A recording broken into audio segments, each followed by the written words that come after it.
Hello, and welcome to Enzo's Theater of the World. I'm your host, Enzo Cunanan. And I'm Ethan. And today we're going to be talking about Catherine Howard. So this week, I guess, on this podcast, we're going to be talking about Henry VIII's fifth wife, and the second one to get beheaded, Catherine Howard. Hers is a very dark story, so I will preface this by saying trigger warning for mentions / semi-descriptions of sexual assault. That's about it. So without further ado, here we go. So far we've taken a break so far from the wives, and so to recap: divorced, beheaded, died, divorced. So this is beheaded. Catherine Howard was born sometime between 1521 and 1525, probably 1522 to 1523, although records are scarce on this, to Lord Edmund Howard, son of the then second Duke of Norfolk, and Jocasta Culpepper. Now, Catherine was the 10th child in a family of 11, and her dad was the third son among 21 kids, so even though they were part of the aristocratic Howard family, they didn't have much money to go around. Incidentally, Catherine's father was, in fact, the brother of Anne Boleyn's mother, so she was a first cousin to Anne Boleyn. When Catherine was around 5 or 6, her mother died, and as a result, she was moved into the household of her step-grandmother, Agnes Howard, the Dowager Duchess of Norfolk. She shared a dormitory with other girls who were wards of the Duchess at her palace at Lambeth. Now, the Dowager Duchess was away at court a lot, so there would be a lot of men coming into the dorms for fun and sleeping with the girls, and this will become important later on. Catherine, as the niece of the Duke of Norfolk, or the third Duke of Norfolk, because the second Duke had died by this time, was basically the center of attention in the household, and she was taught reading, writing, music, dancing. She wasn't given a courtly education as well as Catherine of Aragon's or Anne Boleyn's, but it was more along the lines of like Jane Seymour. So Catherine's father wasn't around much in her life because he was really debt-ridden, so he was really he didn't have the money to take care of her or the other kids, so he would just be fleeing from the creditors and stuff. So it was a pretty sad existence for him. So around the time that her cousin Anne was executed, Catherine had a rather rocky introduction into the world of sex. So in 1536, at the age of 13 or 14, Catherine was molested by her music teacher repeatedly. Now, people used to say that this was consensual. Even though she was 14, they would acknowledge this. They would just say, oh, she was asking for it. We know better. We did know better back then. And I'm not going to make any excuses for it, because unlike the later relationship with Dereham, no one was trying to say, oh, Catherine really enjoyed Mannix's attention. No, it seems like he bugged her. He was her music teacher. He taught her, he should have been teaching her how to play on the virginals, and he would ask for kisses from Catherine, and then later, he would want to go a bit further, and she would give in to him to make him stop. And I'm just going to read from her later confession because this is her perspective later on, as she's after her arrest on her relationship with Mannix. First, at the flatterings and fair persuasions of Mannix, being but a young girl, I suffered him at sundry times to handle and touch the secret parts of my body, which neither became me with honesty to permit nor him to require. Now, Catherine would meet with Mannix in corridors and stuff, and he would grope her. But one day the Dowager Duchess discovered them, and she was like, "Oh, never be alone with him again." And she slapped Catherine a bit. But I don't think they actually I don't think she removed him from the household. So Mannix would continued to sort of abuse Catherine up until he boasted to another girl about because the girl, Mary Hall, was like, "Oh, you can't keep on doing this to Catherine, they will come after you, her family will kill you because you're a commoner and she's of a nobility." And Mannix told her, quote unquote, I have had her by the cunt, and she hath said to me that I should have her maidenhead, though it be painful to her. Catherine at this point was 15 or 16, and she was not amused by this, and despite Mannix's pleas that he was only doing it because he totally loved her, she broke off the relationship with him, and she firmly asserted her rank. So that was an end to that very traumatic experience in her life. And I'm not going to be psychoanalyzing here, but I do think a lot of Catherine's later experiences with men were shaped by this very problematic and very, in our modern eyes, as it should be, very criminal relationship. So in 1538, Catherine would have been 15 or 16, and she began a relationship with her step-grandmother's secretary, Francis Dereham. Now he was one of the group of men who would visit the dormitories of the girls at night, and they would, and these girls shared beds. So, Catherine described it later as, he first obtained to lie upon my bed with his doublet and hose, and afterwards within the bed, and finally he lay with me naked, and used me in such sort as a man doth his wife many and sundry times. So it was building up, and unlike with Mannix, Catherine does seem to have enjoyed this. Enjoying, however, does not mean that she actually consented, because Catherine would have been under the age of consent nowadays, and Dereham was in his 20s or 30s, meaning there was a severe age gap here, and also he was a man, so, in a patriarchal age, this was another disadvantage. And I think we can recognize the nuance of Catherine thinking that she's consenting to a relationship with this man, and being and thinking that she's escaped from Mannix to someone who loves her, only for in reality it to be sort of another abusive relationship, because this man was grooming her, I think, by our modern parlance, and no one saw anything wrong with it at the time, but that was because they had different ideas of the age of consent. She was 16, he's like 30-something, it's okay, they thought, but now we know it's not.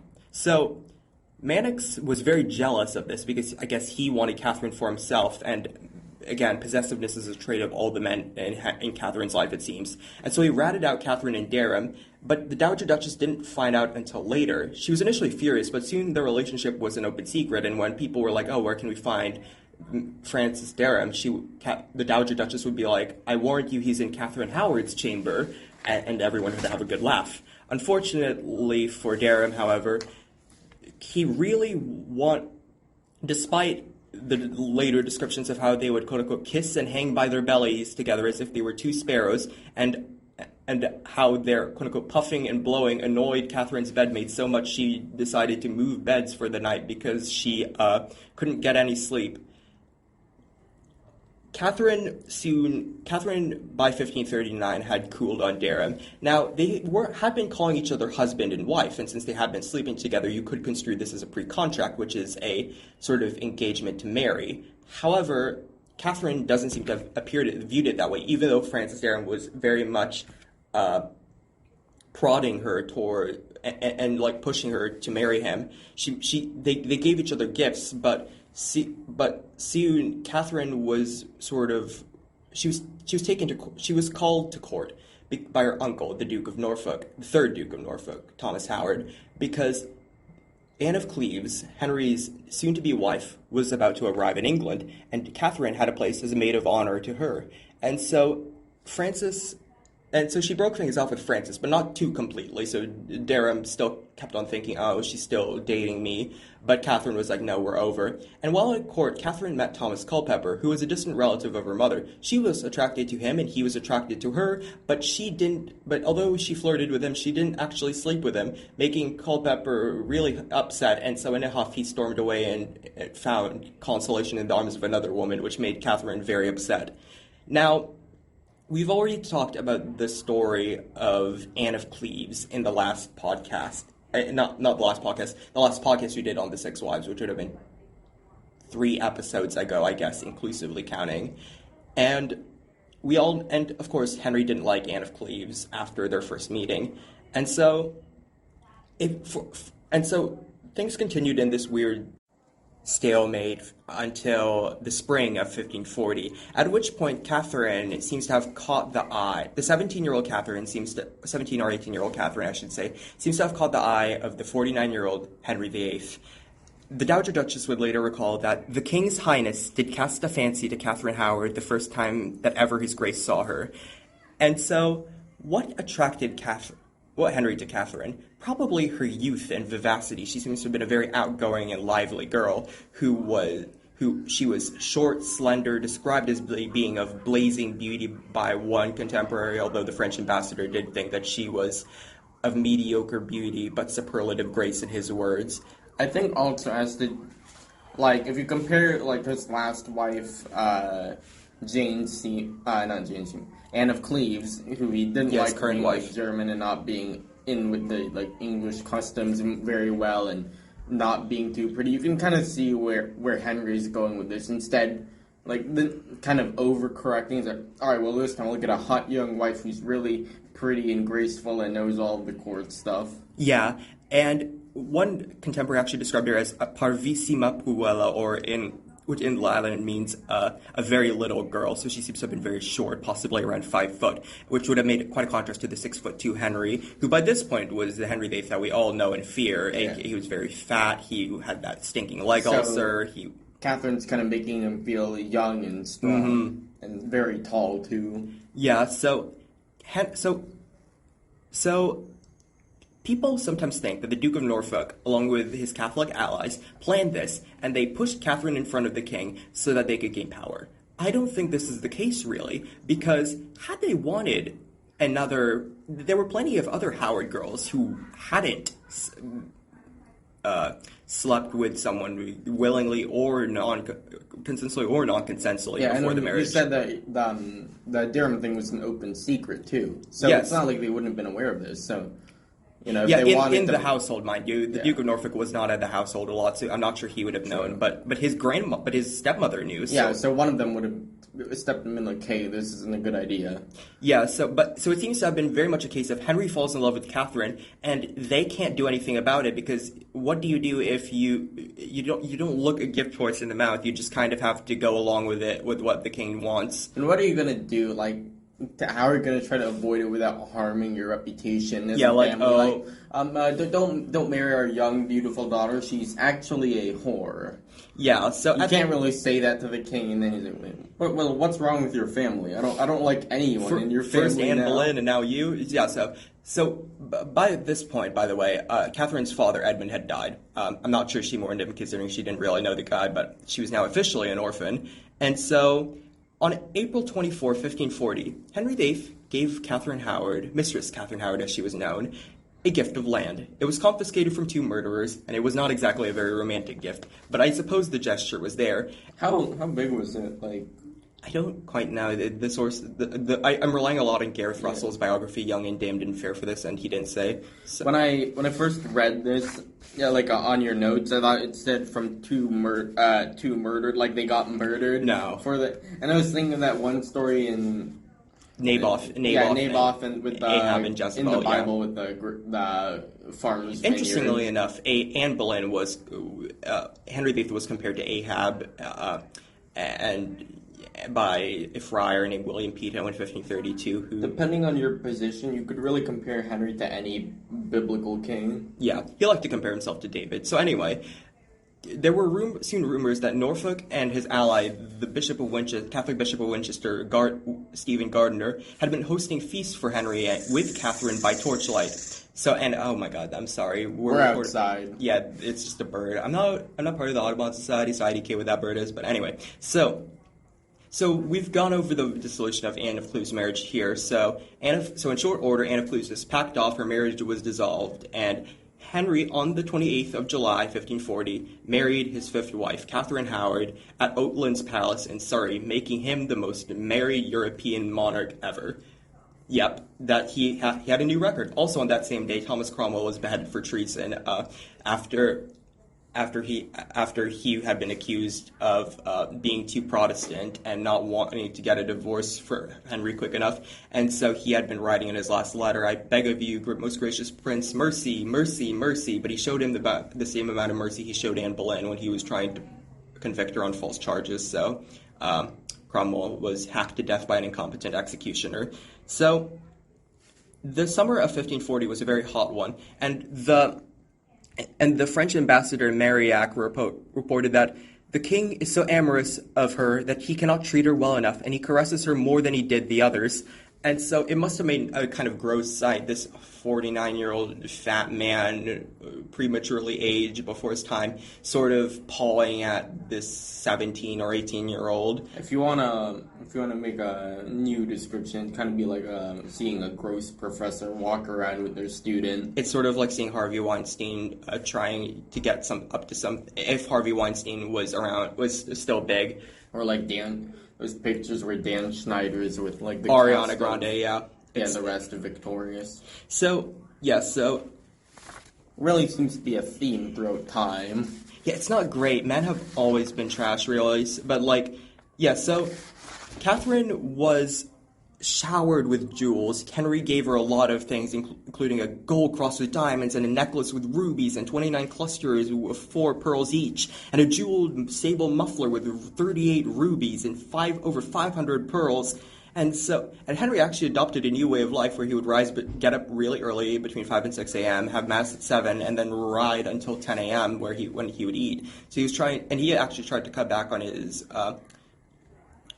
his eating, and unlike Anne of Cleves, there seems to have been no reports of dissatisfaction on the wedding night. So Henry was happy. Catherine's reaction, of course, is not recorded. I can't imagine she was both flattered and, I think, sort of astounded, because she had been an orphan before this who had been growing up in relative obscurity, and now she was the center of attention. She was the Queen of England. But at the same time, I think that she would have been a bit frightened of Henry, and also somewhat disgusted with his physical appearance. That's just a conjecture, though. I feel like if she was older, this would have been a bit more wholesome. Like, it could have been like, I can fix him story. Yeah. But unfortunately, that's not the case. This is a midlife crisis story. 17, 16? 17 or 18. So, months passed, and at New Year's Day, 1541, which was a day of gift-giving, Anne of Cleves arrived to court, sort of as a show of goodwill towards the new queen, and that everything was good with her, and that she totally didn't bear any resentment for Henry after he declared her ugly, and so ugly he couldn't get his dick up. So she danced with Catherine, and Catherine gave her 2 puppies, and so Catherine was very gracious towards her. Anne was very gracious towards her, of course, and everything seemed to be going well. However, in March 1541, Henry's leg ulcer flared up, and people thought he would die. He ranted about his people's ingratitude, and he lamented the death of Cromwell, saying, quote unquote, "By false accusations, you have made me put to death the most faithful servant I have ever had." This is a very common theme where Henry will realize he messed up and then blame his courtiers. Yeah, I assume they were all just stood still, unsure of what to do. Anyway, Catherine wasn't allowed to see Henry at this point, and so this must have worried her a bit.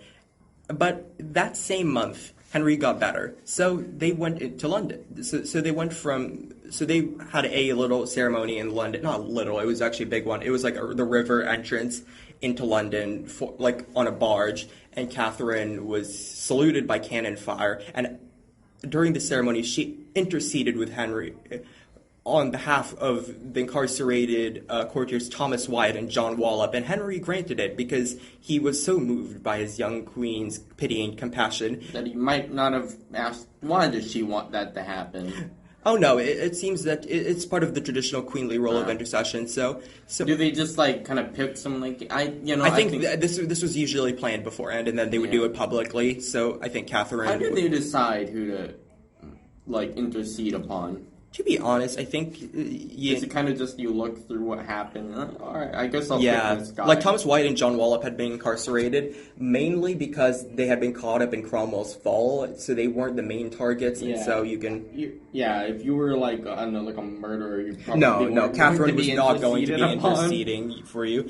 So Catherine seemed to be making a good start at her queenship. She seemed to be combining the French graces of Anne Boleyn, the modesty and sort of humility of Jane Seymour, and the willingness to to please Henry of Catherine of Aragon. Indeed, she had adopted as her motto, non autre volonté que la sienne, which means, in French, no other will but his, which is a very ironic motto for reasons that will become apparent later. So, for right now, all she really has to do to continue this streak is, one, have a son, and two, don't do anything really poor, don't make a really, really bad decision. But, I mean, she won't make a bad decision. In April 1541, so that's the next month, Catherine told Henry that she was pregnant, and so preparations were immediately begun for a coronation at York, because Henry was thinking of visiting there, but it turned out to be a false alarm, or either that or she miscarried, but most historians think it was a false alarm and she never was pregnant. So Henry was sort of a bit miffed with that. And at this time, Catherine secretly met with a courtier named Thomas Culpepper. Yes, the same one. She secretly met with him, and she gave him a cap, and she flirted with him a bit. Flirting was part of the courtly love tradition. Secretly meeting in corridors with random courtiers and giving them gifts outside of established ceremonies was generally not considered appropriate, and Catherine did in fact beg him to sort of hide it under his clothes so that no one would see it, which is so silly. I would have just not done that. Yeah, but so far it's only once. So, next month, Catherine met with Elizabeth and Edward, and she, for the first time, she gave Elizabeth some trinkets, and she had Elizabeth sit next to her at dinner. And so Elizabeth seems to have been quite affected by this, because she hadn't known her previous two stepmothers that well, although she was getting to know Anne of Cleves by this point, but not as a stepmother, more like the king's sister, which is a weird role that was made up for Anne. So this is the first stepmother that she's really gotten to know, because Elizabeth at this point is 8. So Culpepper still kept looking at her. He seems to have... Now, Culpepper was somewhat of an unsavory character. He was definitely a sort of Lothario figure who liked to seduce women and sleep with them. And there is a report from later, after his death, that someone named Thomas Culpepper raped a park keeper's wife, and then when someone tried, with a bunch of his buddies, and holding her down, and then when someone tried to stop him, he killed them. Now, Thomas Culpepper had a brother also named Thomas, so no one is quite sure which of the Thomas Culpeppers was responsible for this, but... in most television shows, it's usually the one with Catherine, because they like a bit of drama. It's only been depicted once, actually, but the Tudors I guess it's a bit too much for TV. The Tudors did, in fact, depict it as Thomas Culpepper, the one with Catherine, involved with Catherine, So Culpepper still kept on sort of, admiring her from a distance, and Catherine sort of told her favorite lady, Lady Rochford, who was Anne Boleyn's sister-in-law, since Lady Rochford had married Anne's brother George, and Lady Rochford said, Yet must you give men leave to look, for they will look upon you, which, sort of a really says a lot about celebrity society, doesn't it? I think? I'm not sure. Anyway, so in June of 1541, Henry and Catherine set off on a progress to the north of England. So they had been meaning to do Henry had been meaning to do this ever since the Pilgrimage of Grace during Jane Seymour's reign, and they were finally getting off to do this. But every time that they arrived at a new house, if you were a very careful observer during the night, you would be seeing a cloaked female figure sort of scouting out locations in the house. This was Lady Rochford, who was seeing if there were secret places to meet with Culpepper again, because Catherine had apparently really liked the idea of the April secret meeting, and she really wanted to replicate that, just for funsies, as far as I can tell. I feel like somehow Lady Rochford is getting in over her head on this. Why would you accept this? Or possibly as a way of having someone to talk to. After all, Catherine had been suddenly elevated from maid of honor to queen, and a lot of her former friends she could no longer be as familiar with, so it's possible she did want someone to talk to. However, the way Catherine went about this was very, very silly. So I feel like Lady Rochford is not giving her very good advice. Yeah, Lady Rochford is in her late 30s at this point. There's no reason for it. She should be knowing better. She should just tell her to do something a bit more public. So on the northern progress, Henry, who was dressed in cloth of gold, and Catherine in cloth of silver, attended Mass at Lincoln Cathedral, and this was August 9 of 1541. However, after that, However, after that, that night, Catherine went to her apartment and dismissed all of her ladies except for Lady Rochford, and they waited for Thomas Culpepper to arrive. One of the doors in the Queen's apartments had been unlocked, however, so Culpepper could get in. But one of the guards, who didn't know about this, obviously, saw it and was like, oh no, an intruder must have picked the lock. So he locked it back again, doing a good deed for the Queen. And Catherine... Good deed, indeed. And Catherine and Lady Rochford ducked out of cover, and Culpepper then lockpicked the door, and then slipped through, and Catherine was very panicked about this, and Culpepper had to calm her down. And Catherine, Lady Rochford, who was sort of the, I guess, chaperone at these weird meetings, and Culpepper all relocated to the Queen's lavatory, which is big enough for all of them to talk together, and talk they did. Unlike the Tudors, it seems likely that they did only talk at this. Catherine seems to have talked about her past experiences with Mannix and Dereham, and Culpepper with his experiences with her fellow former maids of honor, and they talked until 2 a.m. behind this locked door. Which is not something you want to do. It's not a good look at all, and Lady Rochford apparently fell asleep in the corner. You don't want your lookout falling asleep. Also a bad idea.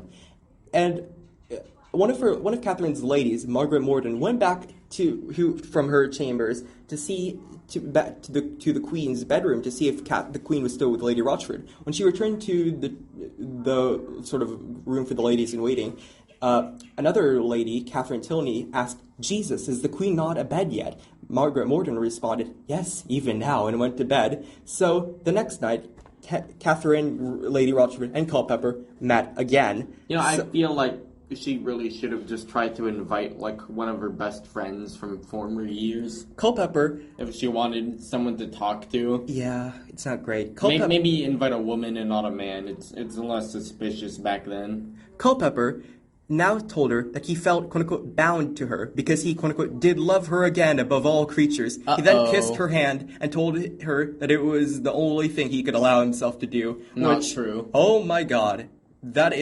This is now an emotional affair, if not a physical one, and an affair of any kind, as the Queen of England, is not a good idea.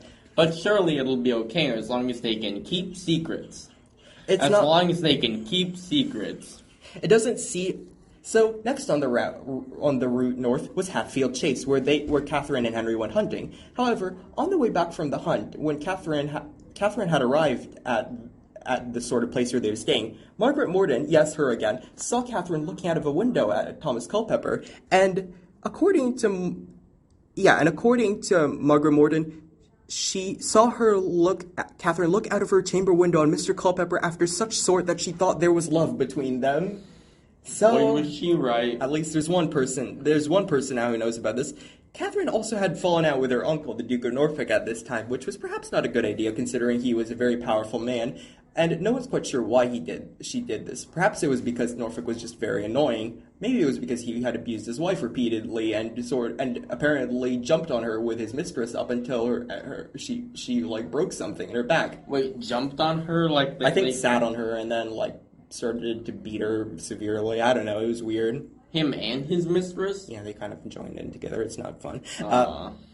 Who was also one of the servants in the household. So I'm not sure how much choice she had, but then again, it's not a great look for anyone. Anyway, so towards the end of that month, there was a visitor at Pontefract Castle, where they had moved on from Hatfield. So it's for Lincoln, Hatfield, Pontefract. And this visitor was Francis Dereham, and he met Catherine, and he asked for a position in her household. Now, Dereham, when Catherine had left for court, had gone to Ireland to take part in some piracy, but for some unfathomable reason, perhaps being lured by the prospect of money, he went back to Catherine. He went back to England. He went back to Catherine, and he asked for a position in her household. Now, Catherine had given a lot of her former friends and companions positions in her household, because this was the expected thing to do. You give positions to the people you knew. And it would have been more suspicious not to do it, even if Catherine had been hiding the secret of, I wasn't a virgin, I married Henry. So Yeah, and I really do feel like, again, if you wanted someone to talk to you, you would literally have your whole friend group at court. Yeah, so Catherine met Dereham, and she gave him what he wanted. She made him an usher in her household, but she did warn him, take heed what words you speak. However, Dereham did not, in fact, take heed what words he spoke. Uh-oh. Because he was a braggart, and he was sort of he was still as possessive as he was when he had that affair with Catherine, and he had an annoying habit, for instance, of lingering at the dinner table after supper, which was only for the members of the Queen's Council. And so one of her other ushers, Mr. Johns, noticed this, and he was like, "Oh, go away, and are you of the Queen's Council?" And Dereham retorted, "Go to Mr. Johns and tell him I was of the Queen's Council before he knew her, and shall be when she hath forgotten him," which is such a stupid remark. It makes me wonder how Dereham could have possibly... What was he thinking?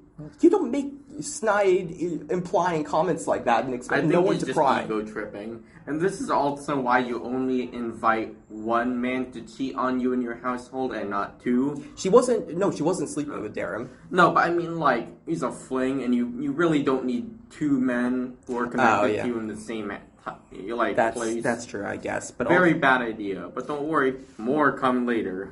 Yeah, so it was perhaps early so Catherine and Dereham met again at Pontefract Castle, and she actually begged him at one point during their meeting to never confess what they were doing to a priest, because she was like, oh, what if Henry finds out, because what if the seal of the confessional is broken? So she knew that there was danger here, but for some reason, maybe it was love, maybe it was sort of that giddy emotional high that maybe teenagers it was good feel. Old-fashioned grooming. Maybe it was still that, like 18. Yeah, and Culpepper is like 5 or 6 years older than her at the least, and it's possible that Culpepper was doing this so that he could gain an advantage with her after Henry died, because Henry looked like he was going to die in a year now, and as the Dowager Queen and a very rich young widow, Culpepper would be in for lots of power if he was able to marry her afterwards. So it's possible that's what he was doing. And it's possible that as positioning himself as sort of one of the only people, together with Lady Rochford, that Catherine could trust in, that Catherine sort of fell for him. Dumb because you literally have your whole friend group here at court. Unfortunately, and I'm not trying to victim blame here, but I do think that victims of sexual abuse should not be villainized. They should not be infantilized either. And people like to do this with Catherine Howard. They like to call her, they like to sort of portray her as a poor, innocent lamb led to the slaughter who didn't know anything, and she was abused by all the men in her life, which has a ring of truth because she was abused by a lot of the men in her life. But at the same time, it denies her agency. And people who are sexual abuse victims are people. Like, they are people like us, and they make stupid mistakes. But unfortunately, Catherine's stupid mistake was fatal. It cost her her life. And not only that, it cost her the lives of 3 other people. And so, this was Tudor England, and this was the Tudor court, where making a mistake could have deadly consequences. And so, it was in early September of 1541 that Catherine wrote her infamous letter to Culpepper. And I'm going to read it somewhat in full, because you really need to hear it to believe it. Master Culpepper, I heartily recommend me unto you, praying you to send me word how that you do. It was showed me that you was sick, the which thing troubled me very much till such time that I hear from you, praying you to send me word how that you do. For I never long so much for a thing as I do to see you and to speak with you, the which I trust shall be shortly now. That which doth comfort me very much when I think of it, and when I think again you shall depart from me again, it makes my heart die to think what fortune I have, that I cannot always be in your company. Blah, blah, blah, stuff about Lady Rochford, blah, blah, blah. And then she closes, yours as long as life endures, Catherine. This is Catherine Howard, Queen of England, writing to a man who is not her husband, and not a family member either. And who did she send to deliver the letters? Oh, I have no idea, but this was found in Culpepper's room later on. Yeah, I would... Why he didn't burn it is if you beyond think me. That about the seal of confessional being broken if you confess your sins to a priest, I also would not be too confident about just sending a letter without me being there personally and expecting no one to look at it. Yeah, so at York, which was the next place on their route, one of the final places on their route, actually, because Henry and Catherine were planning to meet with Henry's nephew, King James V of Scotland, which was the first foreign meeting Henry had in, nearly a decade. Unfortunately, James didn't come. However, Catherine did make a very silly remark to Culpepper that would come back to haunt her. She joked that she had a quote-unquote store of other lovers at other doors as well as he, which I don't know why she'd say that, honestly. I think she seems to have forgotten she was the Queen of England, and that she should take care with what words she spoke. Where did she say this? This was at York, so this was after Dereham. He arrived through the usual open door. This was after.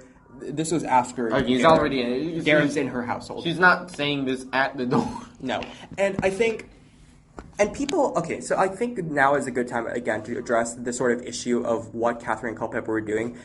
Lots of people, up until recently, thought that they were sleeping together, full-on sleeping together, and Lady Rochford obtained some weird thrill from watching them sleep with each other in front of her very eyes, which, there were a lot of so sick and twisted. Okay, but there were a lot of freaky tutors, so I would not be surprised. However, Catherine, and this is a thing that was neglected in previous biographies up until the 2010s, Catherine swore the night before her execution on her salvation and by the Lord and all his angels, that she was, quote-unquote, guiltless of that crime of defiling her sovereign's bed, which, again, I would like to point out is not the same wording that Anne Boleyn used, where she said, I solemnly swear in the damnation of my soul that I have never been unfaithful to my Lord and husband, which... Yeah, and this is very important, because back then, she's not saying this in public, right? This is her last confession. It's her last... She's already condemned to death, and she's doing this to a priest. And back then, they really did think they would go to hell. At the same time, however,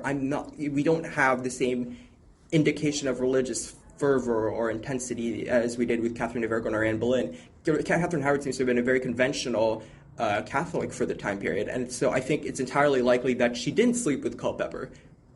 Did they kiss? Did they make out? Possibly. Probably even. Did they do other things? We will never know. Yeah, she might have been using whatever her own definition of intimacy was. Yeah, because she bragged back in during her relationship with Dereham at the Dowager's house, the Duchess's household, that a woman may meddle with a man and yet not conceive a child. So she knew primitive contraception techniques, whatever those were. So, in the end, with that out of the way, so Catherine and Henry arrived back in London in November 1, 1541, and a few days earlier, a man named John Lascelles, a Protestant, had been who is far more Protestant than Henry would have tolerated, but he was in, the country, so it was okay. He was talking to his sister, Mary Hall. Yes, the same Mary Hall from earlier who had been talking to Mannix. And he was like, oh, I know you were a chambermaid to the Dowager Duchess of Norfolk. Why don't you go work for Catherine? And she's like, no, I can't. And he's like, oh, why? And she's like, I don't want to be involved in keeping that secret. I mean, I love Catherine, God bless her heart, but I would not, but I can't, I don't want to be involved in that drama. And he's like, what secret? And she's like, we don't know. Catherine wasn't a virgin when she married Henry, and she spilled all the details. And so John Lascelles went to Thomas Cranmer, the Archbishop of Canterbury, who had to find a way to tell Henry, who was still madly in love with his wife, about the fact that she wasn't a virgin when she married him. Why would you tell him all of that? Because he needed to tell someone, because otherwise... No, I mean, tell John Lascelles in the first place. Because Mary Hall is his sister. Ah, so he can't hide. No, yeah. She can't hide. Yeah, no. Mary Hall is her married name. So Cranmer didn't want to do it in person. So what he did was he wrote a letter with allegations in it, and then he left it in Henry's pew the next day. So this was is All Saints Day or All Souls Day? I think it's All Saints Day, right? November 2? think so. Okay, so November 2, he leaves a letter in the pew, and Henry does not believe it. He thinks that they're making it up, and he thinks that Catherine is innocent, but he wants to get to the bottom of the pot, as he says, and so he orders Catherine confined to her apartments while the inquiry is going on. It's a secret inquiry to preserve her honor, but she is confined to her apartments. And so Thomas Cranmer interviews John Lascelles and his sister, who confirm that Catherine had been intimate before the marriage, and so they go to Mannix and Dereham. And so Mannix, sort of brags about it rather grossly, and he's like, yeah, I had my way with her. And they're like, oh, what do you mean by that? And he's like, well, we didn't sleep together, actually. I just kind of groped her, but she wouldn't let me go any further. Yeah, you'll notice here, Dereham's kind of stupid. This is going to be a reoccurring theme. But they did, so then they questioned Dereham, because that's where the Mannix questioning led them, and he admitted to sleeping with Catherine before she was queen, but he said that he hadn't been sleeping with her after she was made queen. So Dereham was sent to the Tower on November 5, I guess, for sort of the pre-contract, because he claimed there was a pre-contract, which meant that he knew that Henry couldn't marry this woman because she was already contracted to someone else. Didn't tell him. Yeah, that's misprision of treason. So November 6, 1541, Henry is told about Mannix and Dereham, and he apparently sat there for a good long while before just bursting into tears before his council, who were kind of stunned and didn't know what to do, because Henry... Rage is what he's known for. Tears and crying and self-pity are not what he is known for, and so they didn't know what to quite do. And so that day, Henry left Catherine, and he never saw her again. There is a legend, and no one is quite sure how true it is. Lots of historians think it's true. It's not true. Some of them do think it's true. Whatever the case, this is probably when it happened. Catherine is said to have figured out something was wrong in her house arrest, and she's said to have broken free of the guards at her door and ran screaming down the gallery in Hampton Court, where she was, to the chapel where Henry was hearing Mass, begging him to have mercy on her, but the guards dragged her away, kicking and screaming, back to her chambers, and Henry did not hear her or answer her. Is this true? Who knows? Is it dramatic? Yeah, absolutely. That's why it's in, literally every novel I could find about her, Catherine. So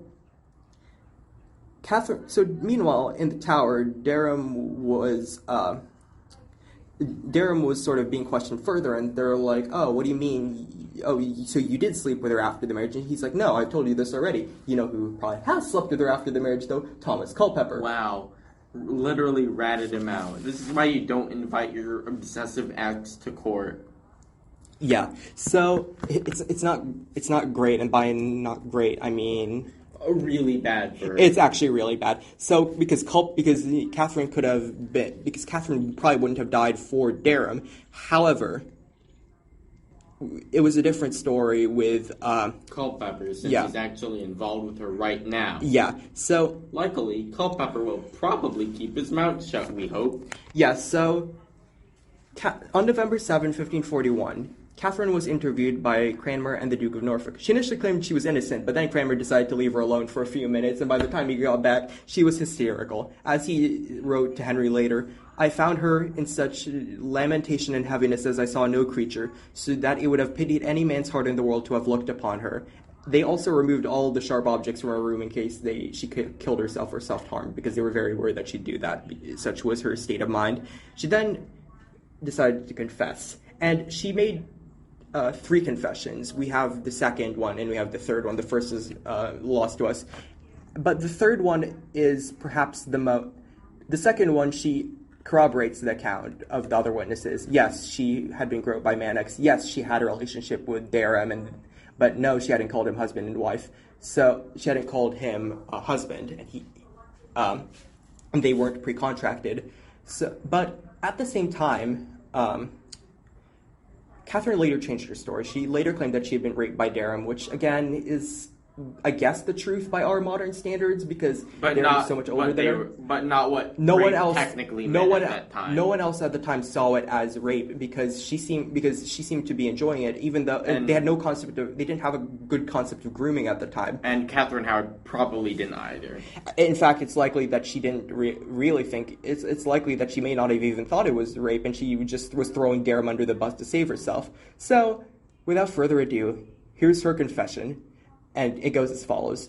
I'll read only part of it because it's very long. I, your Grace's most sorrowful subject and vile wretch in the world, not worthy to make any recommendations unto your most excellent majesty, do only make my most humble submission and confession of my faults, and where no cause of mercy is given upon my part, yet of your most accustomed mercy extended to all other men, undeserved most humbly, of my hands and knees I do desire one particle thereof to be extended unto me, although of all other creatures most unworthy either to be called your wife or subject. My sorrow I can by no writing express. Nevertheless, I trust your benign nature will have some respect unto my youth, my ignorance, my frailness, my humble confession of my faults, and my plain declaration of the same, referring me wholly unto your Grace's pity and mercy. She then says that I most humbly beseech you to consider the subtle persuasions of young men and the ignorance and frailness of young women. I was so desirous to be taken unto your Grace's favor, and so blinded with the desire of worldly glory that I could not nor had grace to consider how great a fault it was to conceal my former faults from your majesty, considering that I intended ever during my life to be faithful and true unto your majesty afterwards. And there she makes a mistake, because Catherine was not telling the truth in this confession, at least wholly, because she had omitted Culpepper. She only admitted to the stuff that wouldn't get her executed. So Culpepper was questioned at this point, and they had found, and during searching his rooms, they had found the letter, and they confronted him about this, and they were like, okay, so you met secretly with Catherine, because they had been questioning Lady Rochford, and she had been sent to the Tower, where she had probably gone insane. Henry was a bit worried about this, because insane people couldn't be executed for treason or really anything, so he sent her out of the Tower to his doctor's house, where he and his wife would take care of her to nurse her back to health, so she could be executed. This is so morbid, it's not even funny. So, Culpepper, in a stupid move, when confronted about the secret meetings, said, no, I didn't mean to, and this is a paraphrase, he said, no, I didn't sleep with her. Did I want to sleep with her? Yes. Did she want to sleep with me? Yes. Unfortunately, under the 1534 Treasons Act, intending to commit treason and planning to commit treason was in fact treason in and of itself. And even if it wasn't, why would you just take that chance? Why would you do any of that? They're not going to be impressed by the fact that you tried to sleep with the king's wife.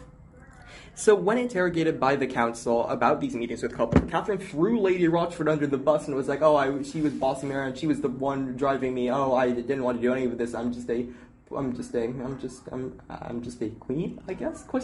And the fact that she was queen and Lady Rochford was a lady in waiting meant that this did not hold any water for the interrogators. And so, by November 14, 1541, Catherine was moved from Hampton Court to Sion House, which used to be a convent, but now since the dissolution of the monastery, so there were no more nuns there, which meant that it was just basically a big empty building.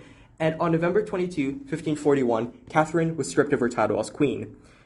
A week or so later, December 1, 1541, her indictment was read out. And her indictment went as follows. And I'm only going to read a part of it, but they really go hard in on Catherine.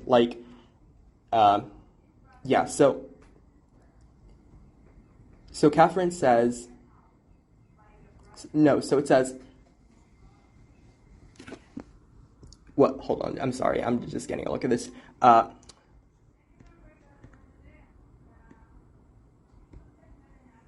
Hold on. So, while I get it up, do you have any comments on what's happened so far with Culpepper? I still can't wrap my head around why you would ever do this.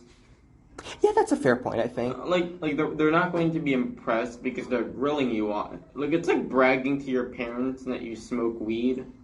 They're not going to be impressed. They're going to be mad at you.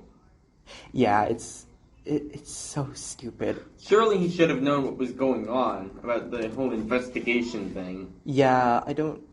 It's such a phenomenally bad idea. I can't fathom it. I would have just left that, no, you're misinterpreting that letter. Yeah, so, yeah. Why would you do that? Yeah, so I don't know why she didn't do that. But whatever it was, okay, I found it. So Catherine was charged with Having led an abominable, base, carnal, voluptuous, and vicious life like a common harlot with diverse persons, as with Francis Dereham and Henry Manox, maintaining, however, the outward appearance of chastity and honesty. Common harlot is a little mean. She led the king by word and gesture to love her, and he, believing her pure to be pure and chaste and free from other matrimonial yoke, arrogantly coupled herself with him in marriage, blah, blah, blah, blah, blah. And so this was alongside the trial of Dereham and Culpepper, who were tried for treason. And Dereham was tried for having slept with the queen before marriage and not telling the king about this. And Culpepper was tried not for adultery with the queen, because they couldn't actually prove that. And they didn't feel like making up evidence this time because they wanted it to stand on its own, unlike the Anne Boleyn case. No, he was tried for intending to commit adultery with the queen, which was in fact a crime, and it was in fact treason. Culpepper pleaded guilty, but Dereham was like, no, I'm innocent. I literally didn't do anything with her after the marriage. But both men were found guilty, and then immediately were sentenced to death. It's so funny to me that Culpepper was literally not accused of the most serious crime, and he still bungled up by admitting he wanted to. Yeah, that's... Imagine if he literally just said, no, you're misinterpreting the letter, and then got away scot-free. That would have been funny, but I don't think granted, he would have still been, like... Okay, not killed, probably. He would have probably been killed, actually. Okay. I think it would have been the same outcome. Uh-oh. So a few days later, on December 10, 1541, at Tyburn, Thomas Culpepper and Francis Dereham were executed. Francis Dereham, as a commoner, was hung, drawn, and quartered. Thomas Culpepper was from the gentry class, and also he was one of Henry's most trusted servants before this, so he got the execution by beheading. Imagine being the guy who's actually actively cheating with her and getting the lighter sentence. Yeah, so meanwhile, what was happening in the Howard family? Things were going a bit wild, and things were going into a bit of panic. The Dowager Duchess had been burning the letters about Dereham, and the Duke of Norfolk, meanwhile, was groveling before Henry in a letter denouncing the, quote-unquote, two most abominable deeds done by two of his nieces. He also kept on saying, randomly, unprompted, that Catherine should be burned and that she was a little more than a common whore. And Henry seems to have been persuaded by his loud performance of anger that he was, in fact, not part of all of this. And so he didn't arrest the Duke of Norfolk. I would have just, if I was Henry, I'd have been like, what? I never brought that up. He didn't arrest Norfolk. However, he arrested a lot of other members of the Howard clan, including the Dowager Duchess, the Duke of Norfolk's brother William, Catherine's former friend Joan Bulmer, Catherine Tilney, one of her ladies, etc., and Edmund Waldegrave, Francis Dereham's friend, and they all went to the Tower, and where they were, on December 22, they were tried for misprision of treason, aka knowing about treason and not telling anyone about it, and they were all found guilty and sentenced to life imprisonment, although Henry, in February, just a few months later in February, would pardon them and, let them go free. Post-nut clarity. So, Catherine would not have a trial. So the year 1542 rolled around, and in January 21, 1542, the Parliament started to consider a bill of attainder, as it was known, because it wasn't an act yet, a bill of attainder against her. So what this was it was a legal device which was usually used for people who were fugitives from the law, and you could declare them guilty in absentia and sentence them to death that way, and thus confiscate all their property. However, here it was because Henry didn't want to have to deal with a trial, and also because Catherine had declined the request for a trial. Indeed, Henry was incredibly furious with Catherine, and according to the French ambassador, this king has changed his love for the queen into hatred, and taken such grief at being deceived that of late it was thought he had gone mad, for he called for a sword to slay her he had loved so much. Sitting in council, he suddenly called for horses without saying he would go. Sometimes he said, without prompting, that wicked woman had never such delight in her incontinency as she should have torture in her death. And finally he took to tears, regretting his ill luck in meeting with such ill-conditioned wives and blaming his counsel for this last mischief. Man, if you made music, would have been a great heartbreak album. Yeah, except with the whole beheading thing, it's not great. Yeah. So Catherine sort of threw herself on Henry's mercy by refusing a trial. Unfortunately, Henry had no mercy left, and on January 29, 1542, Henry approved the Act of Attainder. Well, no, that was February 11.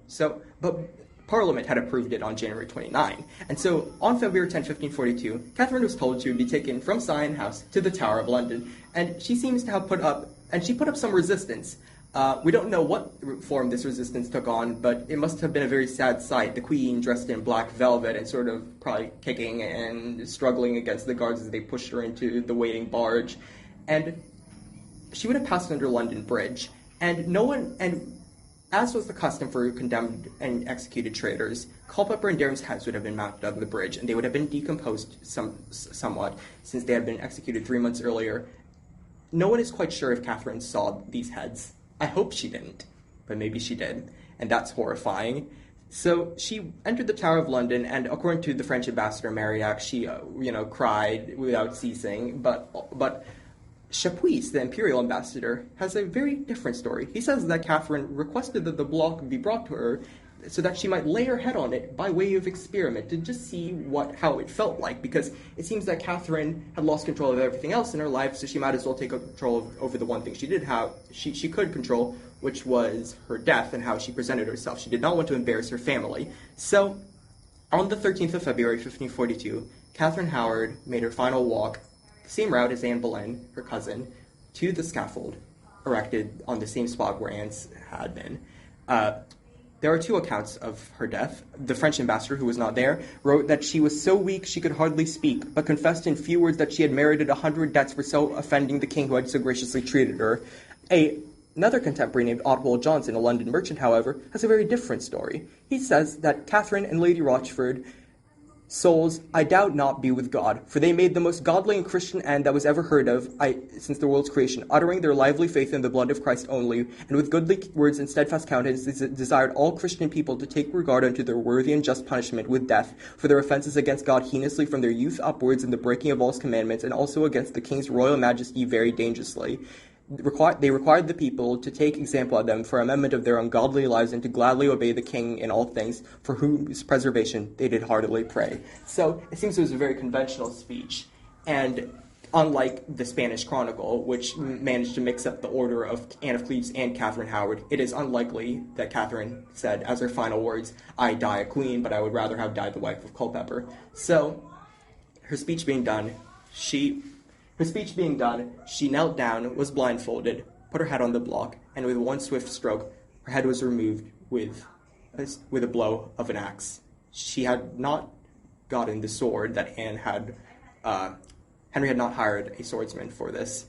So her body was placed under a black cloak, and soon afterwards Lady Rochford was brought out, and although she had suffered a mental breakdown, when they told her she was going to die, she seems to have recovered her wits, and which either suggests that she deserved an Oscar for best performance ever of 1541, since she had apparently been able to keep up the appearance of insanity for 3 months straight, or B, she was just shocked into sanity again, which I don't know if that's a thing you can do. Lady Rochford also seems to have made a good end before submitting herself to the executioner. And a note after this. After her death, the king basically signed into law that you can actually execute disabled people. He did not want to repeat it was before. It was before. Oh, it was before? Okay. Yeah, he signed a law that you could execute insane people, just in case Lady Rochford didn't get better. However, she did get better, so that was a bit unnecessary. So, both Catherine and Lady Rochford were buried next to Jane's husband, George Boleyn, and Catherine's first cousin and Jane's sister-in-law, Anne Boleyn, in the chapel of St. Peter ad Vincula in the Tower. So, what do you think of Catherine Howard's life? Pretty sad. The thing is, she might have gotten away with it if she wasn't constantly surrounded by horrible and stupid people. It's hard because she was failed by so many people in her life, but she didn't help it by also making some very stupid decisions. And I will admit it, we are all human. We've all been teenagers. We all will be teenagers if you're not a teenager already. And you will make stupid mistakes throughout your life. However, this mistake of meeting with Culpepper in secret multiple times, behind locked doors, up until 2 a.m, is very silly. Very silly indeed.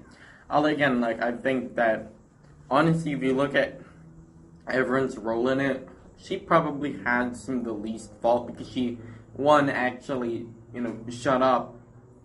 Okay, well, she didn't shut up because she did confess, but she didn't directly say that, oh yeah, we were planning to sleep with X and Y like Culpepper did. And she was a teenager, so that gives her some slack. Whereas her 30-year-old lady in waiting? Yeah, Lady Rochford. Lady in waiting seemed to be perfectly fine with just... arranging these weird meetings. Instead of just, I don't know, letting Catherine confide in you instead of this random man. Yeah, if you're a Lady Rochford stan out there, and I know there are some on Tumblr, I am so sorry. There aren't many. It's probably one in their burner accounts.